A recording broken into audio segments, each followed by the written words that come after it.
Hello there, my name is Kuma, and today we are talking about your hot takes. Yes, I asked everyone to send in their hot takes, and then I asked a friend of mine to sort them out and choose the best ones for us to discuss today. So if your hot take didn't make it in, blame my friend Ed, not me. Also, like the video if you want to see more of this in the future. And let's get started. For our first take, Ed chose two messages for us, let's read them. I don't think it's necessarily bad design to have required operators pairing to have a unit work. For example, primal casters needing ritualists to actually fulfill the elemental caster fantasy. And the second one says, operators that function best when paired with support like buffs aren't worse than operators that do well on their own. You have 12 operator slots for a reason. Yeah, that's a pretty spicy take to start with. Because I feel like the Arknights community has developed a culture where only the absolute best operators in the game are considered to be worth it. Or worse than that, people use the word viable to describe the best operators in the game. I think a lot of this culture comes from other gacha games that have PvP.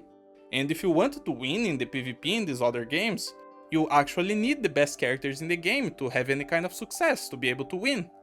But even if you consider that to be the case, I think our community has went a little bit further than that. And at some point, we decided that needing a support is the absolute worst thing that could happen to an operator. Any operator in the game has to be able to win alone, doesn't matter the stage, doesn't matter what boss we're talking about, they have to be able to win solo. Otherwise, why would you waste your time and your resources with that operator? You know? But I absolutely agree with those two messages, because regardless of the game you're playing, it doesn't matter if it's a JRPG, an MMO, a teen shooter even, it's always a big part of the fun in these games. Finding combos, synergies, having characters supporting each other. And from my perspective, that's absolutely normal to have supports to be a part of the gameplay. That's the common thing to do. So primal casters with ritualists, anti-air snipers with bards, crushers with medics. I love it, I think it's part of the fun. So let's see our next take. Normal stages should not yet get sweep. What is sweep? I don't know what's sweep. I'll have to go ask someone because I have no idea what this is. Okay, I asked around and now I understand. Sweep, it's the skips that we have for Annihilation, the ones that let you just get the rewards without waiting for the auto to play. So let's keep reading the message. I feel like the auto deploys are still a core part of the gameplay. Implementing sweep will basically just kill fun auto deploys like how Annihilation sweep killed fun Annihilation runs for everyone except like 3 people. And oh boy, that is a pretty hot take, and this one I actually disagree with. Let's talk about this. First I need to tell you something. Annihilation was already a beaten horse before we got the skips, because everyone in the community was in constant molding over autos failing.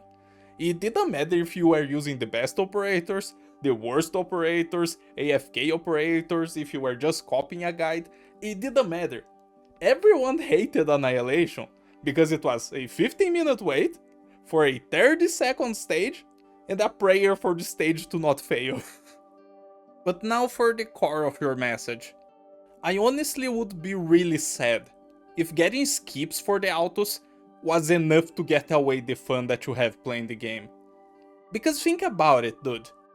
It's not because you have the option that you have to accept it. It's not because the game allows you to skip your autos that you can't watch them anymore, that you can't have fun setting them up. For example, I play random stages frequently because I like Arknights, stages that you would never go back to play yourself, because I have fun doing it. It's not because others don't do it that you can't have fun doing it. And if what you are concerned about is watching other people's autos, I don't think you have to be concerned about that, because people will continue to upload clears until the game is dead. And also, let's be real, skips for auto stages, it's not gonna happen. We are just coping. Next take. The limited banner every 3 months thing isn't as bad as many people make it out to be, and I'm specifically talking about the time frame in between banners only. I do think the limited banners themselves should get a few changes as time progresses, like we kinda already see happening in CN. Another spicy take, look at that! Ed is on a streak here! 3 for 3! Okay, I love Fiona. You say you're talking only about the time window, so that's all I'm going to talk about as well, okay?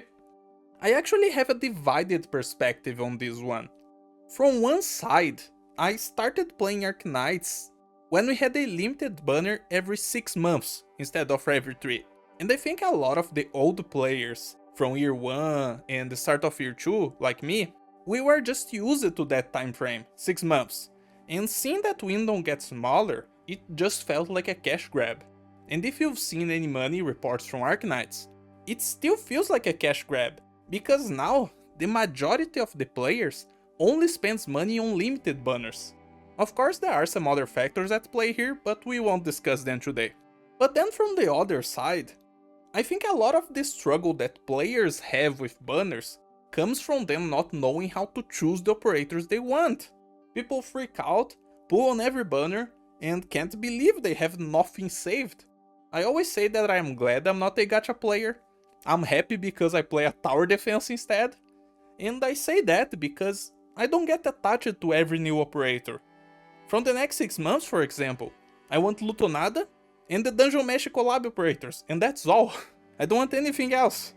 We know that it's very easy to get 6 stars in Arknights, but it's not easy to get the operator you specifically want. From this point of view, I don't mind the 3-month time window because I just don't care about every limited. But I'm divided here. I'm not sure what stance I prefer to stand on. I think it could go either way, or a little bit of both. In this next one, Ed is telling me that we have opposing opinions, so at least one of them is not a hot take. Let's read. The long dialogues in Arknights story are enjoyable to read. And the second message says, I think Arknights would greatly benefit from some voice acted scenes. Also, I think the storytelling should be more about showing and not just telling. Maybe not a hot take, but definitely a gripe with the game. If you don't think that's a hot take, why did you send that in? Yeah, honestly, I also am not sure which of these ones is a hot take. Maybe both are just cold takes. That's unfortunate. But this discussion is very common. You will see people discussing this everywhere. You have people who love reading Arknights, and people who just despise it, who can't imagine reading the story. I think a lot of this discussion just comes down to some players wanting Arknights to westernize. As we all know, Arknights reads as a visual novel, something very common on the eastern side of the world. And this style is not widely accepted on the western side. We actually do have some games that succeeded in westernizing the visual novel style to appeal to the western community. The one game that always comes to my mind when talking about this is Detroit Become Human. This game is a visual novel, but it's full of the 3D animations and graphics that the western world loves. You even have the quick time events just to make you think you're playing the game, when you're really just making another choice in the novel. But when you ask Arknights to westernize, I think that's just a lost battle, because Arknights is the first game made by Hypergriff, and they made that game for the Asian public, and they achieved great success in doing so. Last time I checked, Arknights was the biggest gacha in China. And on our side, on Yen, the game doesn't get anywhere as much hype and as much money. So why would Hypergriff try to invest into westernizing Arknights when they already have a market that is big enough for their scope? More than that, I see all the time people complaining that YouTube doesn't have any lore content for them to skip reading the game, but there are so many channels out there getting less than 100 views talking about the lore. So why don't people go watch them? Do people actually care about the lore? So chas, I am sorry. If you don't like reading the game, that's fine, that's okay, that's your choice. Enjoy playing the game, skip the lore, and Virgon Dust, I agree with you, I love reading the game. The different iterations of integrated strategy should focus more on allowing more stupid interactions that can't happen anywhere else in the game, and have more relics with crazy effects, even if it's totally unbalanced. That's literally the fun of it. Also, the investment systems should be shared amongst them, as it resetting is just demoralizing and encourages the most boring play pattern in existence. Ooh, I think this is a hot take. At least the first part. The second part is a very cold take because I think everyone would enjoy not having to donate to the machine more than once. But I guess allowing for more unbalanced gameplay, it is a hot take, but only because people are traumatized with power creep already. But I agree with you, 100%. I love roguelikes, and some of the most fun I had with roguelikes was breaking runs, finishing off bosses with a single click while the game tries its hardest to not crash because I had too many bullets on screen. Wait a second, I just realized. Doesn't that mean I should try playing more IS with my 6 stars? Nah, why would I do that? I love 4 stars. But sometimes IS feels very underwhelming, because we have so many relics that just don't do anything. You finish a run with 30 to 40 relics, and maybe 3 of them do something. That's just how it goes most of the time. It's just sad. Although, Kevin, you don't have your news up to date. IS-5 has a squad that is so broken that the CN community was asking for a nerf, and it was not nerfed. People were getting 0 operator clears, not a single one. I don't think that was the path to make things work though. It just doesn't feel right to have 0 operator clears. But maybe one day we'll get the real roguelike experience in Arknights. They are improving with each iteration. IS-4 was much better than IS-3, and IS-5 will be much better than IS-4 was. Next take. Triple S isn't as bad as people make it to be anymore. Is that a hot take? I mean, that's just true. The first towers that we got in Triple S were just absurdly boring because you had a lot of stalling to do, even though I have a lot of pride in my clear with Fire Spirit, Grey, and Ethan. But yeah, they fixed things, it's not as bad as it was the first time. I'm still not a fan of Triple S, even as it is today, but that's just my opinion. Let's move on. Next. Swire's outer design was changed intentionally, and was a good change because So Long Adele wasn't about the stereotypical beach summer themes. Also, it looks better than her NPC summer design. Okay, I'll have to go look at these arts because I don't remember the difference. Okay, the changes we got. Swire got thicker ties, she's now wearing a shorts, her hat went from white to black, and her hair changed a little bit. But that's it. It's literally the same outfit. I see nothing different. But also, this is a pretty cold take either way, because this is just a generic summer outfit. This is just a swimsuit. I don't see how this is not generic. Next. Another double comment from Ed, conflicting opinions. Let's see. First one, you could fix the majority of bad 5 stars with just a 15% reduction to their SP costs. And the second one, SP cost is a non-issue. The actual problem with underpowered 5 stars is the resource cost to build them. Ed just put me in a pretty difficult situation here, because as you all know, I never seriously call an operator bad, even if it's to defend them. So I can't tell if these are hot takes, but what I can say is that we do have some bad SP cycles in the game. Some operators, even 6 stars, have those. That is true. If it affects their performance or not, that's a different story. If you consider these operators with bad skill cycles to be bad over the loading bay, then yeah, reducing their SP cost would make them better, for sure. As for Tiati, every 5 star costs the same to build. I mean, you can argue that gel is not as costly as salt, for example, because salt is a newer material. But that's just a small detail, they all cost the same to build. If you think an operator should cost less because it's weaker, it's less powerful, it might be worth thinking about that.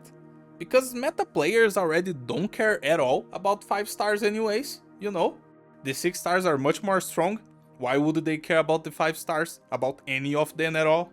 And we know that Hypergriff has a staff who is actually pretty good at the game. They are very aware about their releases. So they could quite precisely decide which operators are weaker or stronger if they wanted to do that. And this decision of changing prices wouldn't really affect me, but I doubt anyone would be sad that their wife was cheaper to raise. But then, what if the community doesn't agree with the price that the devs decided for an operator? What if the players refuse to learn something that the devs knew was obvious and they just keep screaming for price reductions? That just creates more conflict. And we already saw Hypergriff trying its hardest to avoid conflict at all cost multiple times in the past. So I don't know, man. Next one. The idea behind modules is gone and went downhill. Modules used to be a buff for powercraft operators, and now we get a module on release which feels like an Elite 3 upgrade from the start, and no one even considers the unit without it. Also, it makes units less buffable in the future since one of the 2 or 3 modules is already taken. Dude, this is a nice cold take. How did this make it in? Ed! Not only this idea is commonly accepted among the community, so it can't be a hot take, because everyone agrees, even I agree to some extent. I'll explain. But this idea also has a small misunderstanding. A lot of players believe modules were created to buff weaker operators. But you just need to look at some of the first modules ever released to see that they don't do anything. If they were meant as a direct buff, to bring back operators into the meta, as I've heard before, they would release modules for single operators, and not for classes. Think the IS exclusive modules that clearly make Phantom and Calcit much stronger inside IS. Those are the kinds of modules that would have been released. I had a different opinion on modules, which I guess would be the actual hot take because you most likely won't agree with me, but it also has been disproven by Arknights already. From my perspective, modules have always been just another resource dump for players to not run out of stuff to do with their operators. The perfect plan for weirdos like me, who raise a lot of waifus without having to think twice, because my depot is full. Either way being my opinion or yours, Bomb Gaming, we do agree that now, modules are an essential part of the kit of new operators, and that sucks. It's not for all of them, but it does feel bad every time you see it happening again. I just want to clarify another thing before we move on. You talk about powercraft operators, and I think most players have issues with the power creep in Arknights because they don't really understand how the power creep in the enemies is like. And we could talk about this in another video if enough people comment they wanted to learn and understand the power creep in the game. Because it's understandable that you don't realize how it works because the game hides enemy stats from you.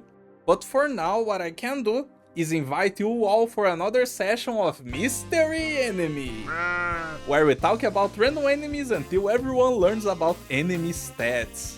The mystery enemy from last video was the Metal Crab. Of course, a lot of you got it right. The little guy is unmistakable, right? He is one of the few exceptional enemies in the game to achieve such high res, even though it barely matters on him, because look at that low HP. The mystery enemy for this video will be a surprise to a lot of you, I'm sure of it. So write down in the comments who do you think this is, and come back next time to see the answer. And back to the hot takes. I think we should make Mizuki the main character. That's the hottest take we've seen today. You are 100% correct, Ruby. We should all become fish and go love Mizuki, and we should all forget Amiya. Who needs Amiya? Bring in Mizuki. But serious take?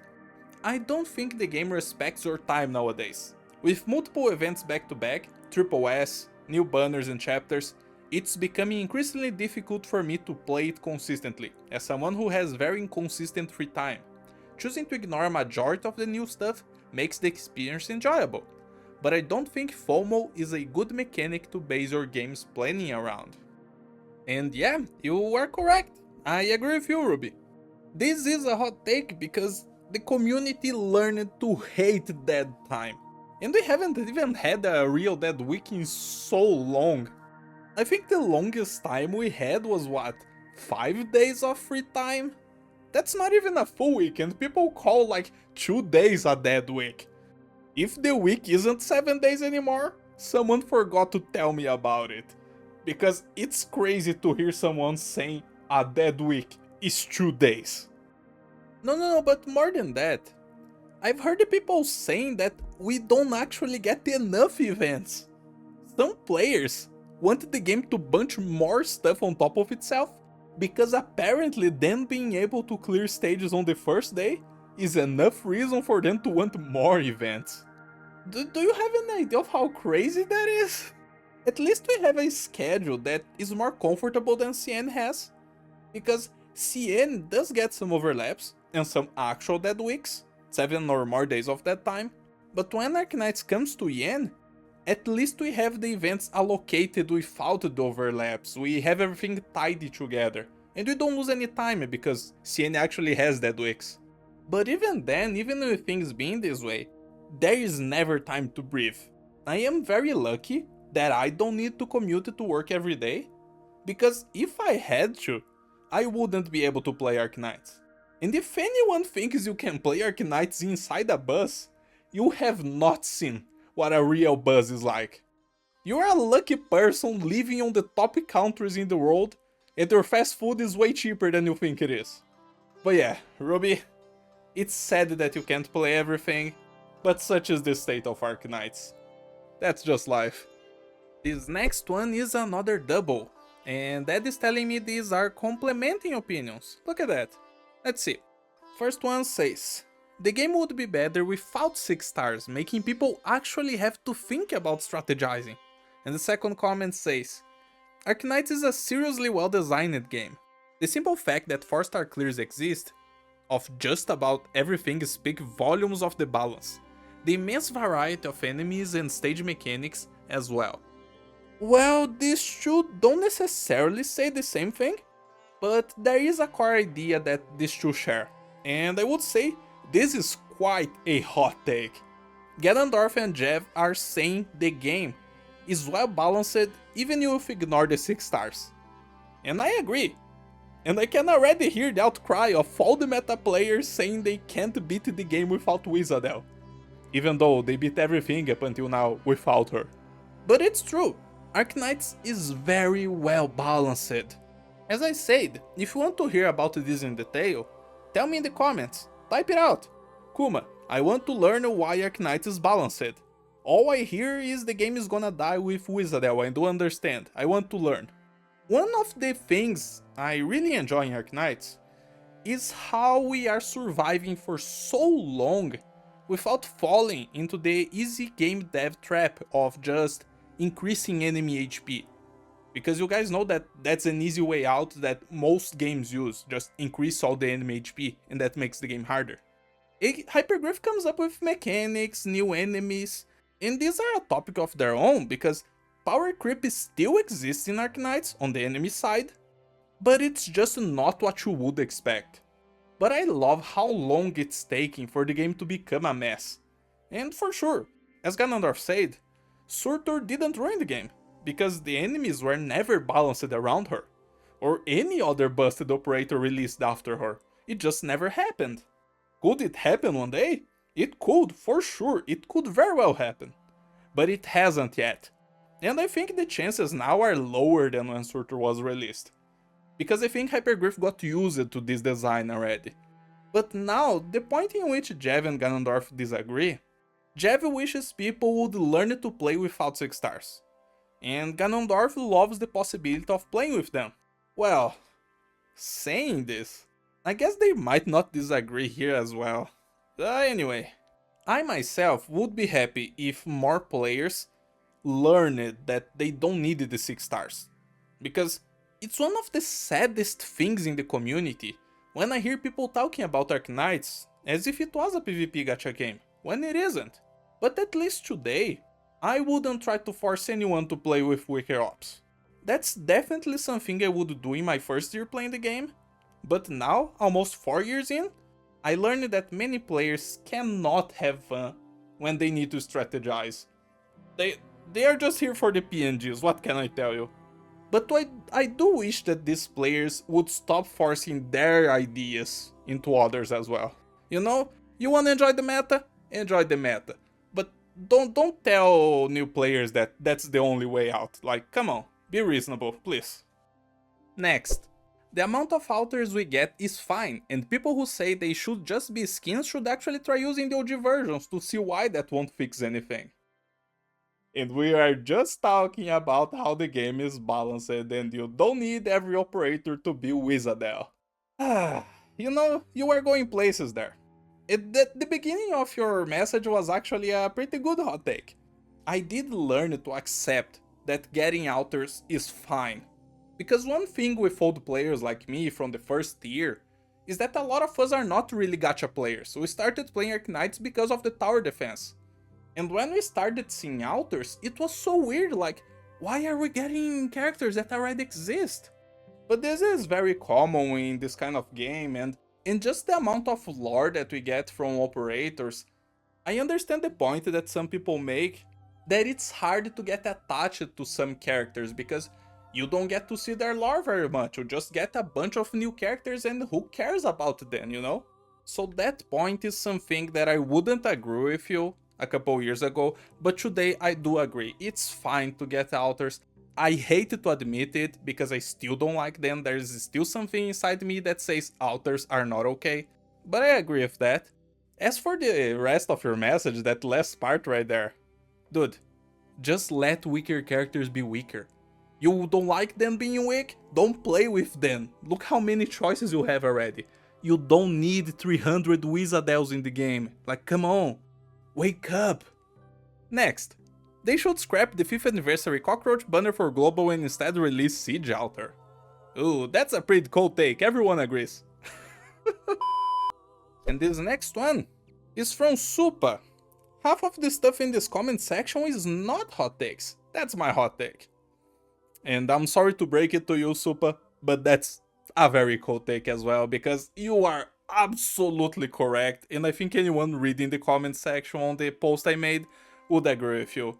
I don't know if it's just the players that found my post, but my lord, you guys have no idea what a hot take is supposed to be. Most of the messages that you guys send, Ed just had to cut. Even with the message that we got inside, we were scrapping the bottom of the barrel. We couldn't even find a good number of good hot takes. And I don't know why this is the case. Maybe people are just so used to just talking about operators being bad and operators being good and this and that people forgot how to cause actual chaos. So I'm gonna give you a couple examples that I tested myself and people seem to absolutely despise when I bring up these topics.